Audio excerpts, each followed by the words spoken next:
খালেদা জিয়াকে বহনকারী এয়ার অ্যাম্বুলেন্সটি আগামীকাল হিথ্রো বিমানবন্দর থেকে রওনা দেবে। নেতাকর্মীদের ভিড় না করার অনুরোধ মির্জা ফখরুলের। দীর্ঘ ২.৫ মাস অচলাবস্থার পর আজ খুলছে খুলনা প্রকৌশল ও প্রযুক্তি বিশ্ববিদ্যালয়। ক্লাস বর্জনের ঘোষণা শিক্ষক সমিতির। ক্ষেপণাস্ত্রের পরীক্ষা চালিয়ে উত্তেজনা আরও বাড়ালো পাকিস্তান। ভারতীয় পতাকাবাহী জাহাজ বন্দরে প্রবেশে নিষেধাজ্ঞা ইসলামাবাদের। দেখছিলেন ক্রাউন সিমেন্ট সংবাদ শিরোনাম। কাতারের আমিরের পাঠানো বিশেষ এয়ার অ্যাম্বুলেন্সটি আগামীকাল হিথ্রো বিমানবন্দর থেকে রওনা হবে লন্ডন স্থানীয় সময় বিকেল ৪টা ১০ মঙ্গলবার সকাল 10:30 থেকে 11:30টার মধ্যে শাহজালাল বিমানবন্দরে পৌঁছাবে বলে আশা করা হচ্ছে। বেগম খালেদা জিয়ার সঙ্গে ফিরবেন তার বড় ছেলে তারেক রহমানের স্ত্রী জুবাইদা রহমান এবং ছোট ছেলে প্রয়াত আরাফাত রহমান কুকুর স্ত্রী সৈয়দা শর্মিলা রহমান। এ বছরের ৮ জানুয়ারি কাতারের আমিরের পাঠানো এয়ার অ্যাম্বুলেন্সে লন্ডন যান খালেদা জিয়া। সেখানে দ্য লন্ডন ক্লিনিকে 17 দিন চিকিৎসাধীন ছিলেন। পরে গত 25 জানুয়ারি হাসপাতাল থেকে ছেলে তারেক রহমানের লন্ডনের বাসায় যান তিনি। এরপর ছেলের বাসাতেই তার চিকিৎসা চলে। খালেদা জিয়া দীর্ঘদিন ধরে liver cirrhosis, kidney, heart, diabetes, arthritis সহ নানা অসুস্থতায় ভুগছেন।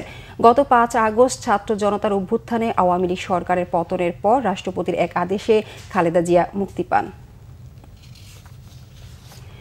এদিকে বেগম খালেদা জিয়াকে অভ্যর্থনা জানাতে শুধু দলীয় নেতাকর্মী নয়, পুরো দেশের মানুষ প্রস্তুত রয়েছে, জানিয়েছেন বিএনপি মহাসচিব মির্জা ফখরুল ইসলাম আলমগীর।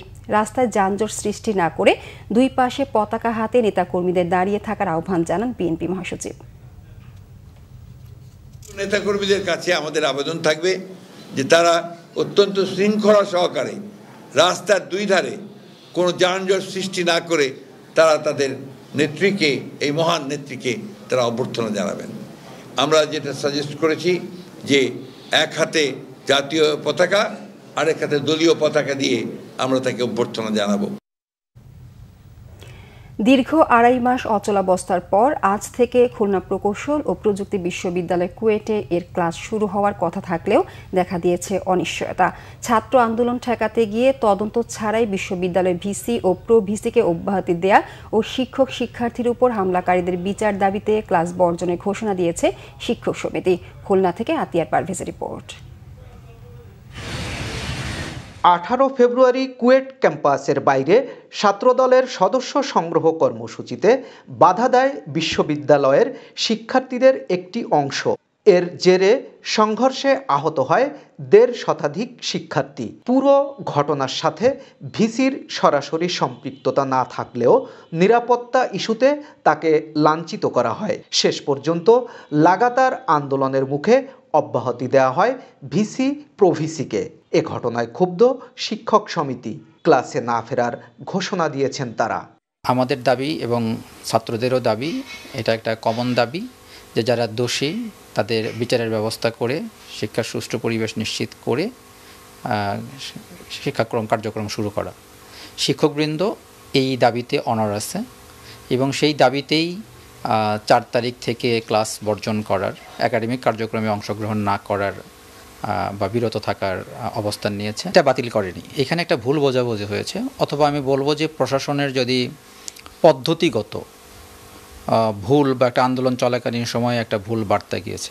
শৃঙ্খলা ভঙ্গের দায়ে 37 শিক্ষার্থীকে সাময়িক বহিষ্কারের সিদ্ধান্ত প্রত্যাহার হলেও তাদের অপরাধ অনুযায়ী শাস্তি দেওয়ার বিষয় থেকে এখনো সরেনি ছাত্র কল্যাণ দপ্তর।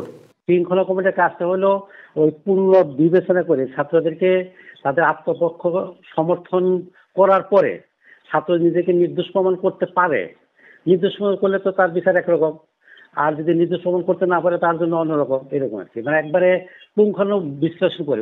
এদিকে আন্দোলনের সময় অনাকাঙ্ক্ষিত আচরণের জন্য ক্ষমা চেয়েছে নেতৃত্ব দেয়া শিক্ষার্থীরা। দুইটা কাজ একসাথেই আমরা চালানোর আবেদন জানাই যে আমরা ক্লাস পরীক্ষায়ও থাকবো, সাথে সাথে আমাদের যে তদন্ত প্রক্রিয়া বা বিচার প্রক্রিয়াগুলো এগুলো হচ্ছে পাশাপাশি চলতে থাকবে। আমরা চাই না কোনো শিক্ষককে কষ্ট দিয়ে ক্লাসে ফিরতে। আমরা চাই শিক্ষক এবং ছাত্রদের মধ্যে যে একটা বন্ধনের আছে সেই বন্ধনটা বজায় রেখে আমরা ক্লাসে ফিরতে পারবো এবং সব কিছু আবার স্বাভাবিক হয়ে যাবে। আমরা সত্যি বলতে এখন ক্যাম্পাসের বাইরে অন্য কোথাও অবস্থানও করতে পারি না, কারণ যেখানেই যায় না কেন কেউ না কেউ মার খাচ্ছে, হামলা খাচ্ছে, শিকার হচ্ছে। তো বাইরের অবস্থা এখন খুবই বাজে। কারণ আশা করতেছি যে শিক্ষকরা এবং নতুন অ্যাক্টিভিস্ট যেহেতু আজকে নিয়োগ দেওয়া হয়েছে উনি আসলে এই জিনিসটা নর্মাল হবে।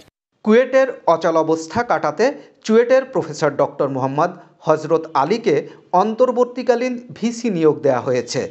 কুয়েটের শিক্ষক শিক্ষার্থীর স্বাভাবিক সম্পর্ক ফেরানো এবং রাজনীতিমুক্ত ক্যাম্পাসে শিক্ষার পরিবেশ ফেরানোর জন্য দ্রুত কার্যকর পদক্ষেপ চায় অভিভাবকরা।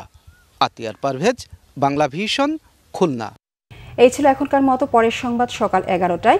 এছাড়া বাংলা ভিশন সংবাদ ও সংবাদ সংশ্লিষ্ট অনুষ্ঠান দেখতে ভিজিট করুন www.bbnews24.com ও facebook.com/banglavisionnews এবং সাবস্ক্রাইব করুন youtube.com/banglavisionnews। ধন্যবাদ সবাইকে।